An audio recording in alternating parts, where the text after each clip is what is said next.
شیخ التفسیر حضرت مولانا احمد علی لاہوری رحمۃ اللہ علیہ نے کئی دفعہ یہ واقعہ سنایا۔ کہتے ہیں جب میری بڑی لڑکی سن بلوغ کو پہنچ گئی تو میرے پاس علماء کرام کی ایک جماعت دورہ تفسیر کے لیے آئی ہوئی تھی۔ جب وہ جماعت فارغ ہوئی تو میں نے ایک مولوی صاحب کو علیحدہ لے جا کر پوچھا کہ آپ شادی کریں گے؟ انہوں نے کہا پردیس میں مجھے کون رشتہ دیتا ہے؟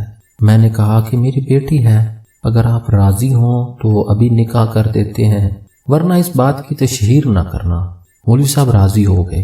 اسی روز جلسہ ہوا جس میں کامیاب علماء کو سندیں دی گئیں اور مولوی نور اللہ صاحب کو سند دے کر میں نے اپنی بیٹی کا نکاح ان سے کر دیا۔ کئی سال ہو گئے ہیں، مجھ کو اب تک معلوم نہیں کہ مولوی نور اللہ کس قوم سے تعلق رکھتے ہیں۔ ناظرین، اگر ویڈیو پسند آئی تو ویڈیو کو لائک کریں، شیئر کریں اور کمنٹس میں اپنی رائے کا اظہار کرنا نہ بھولیے گا، اور اگر چینل پر نئے ہیں تو چینل کو سبسکرائب کریں اور ساتھ میں موجود گھنٹی کے نشان کو دبا دیں تاکہ ہمارے آنے والی ویڈیوز آپ کو بر وقت ملتی رہیں۔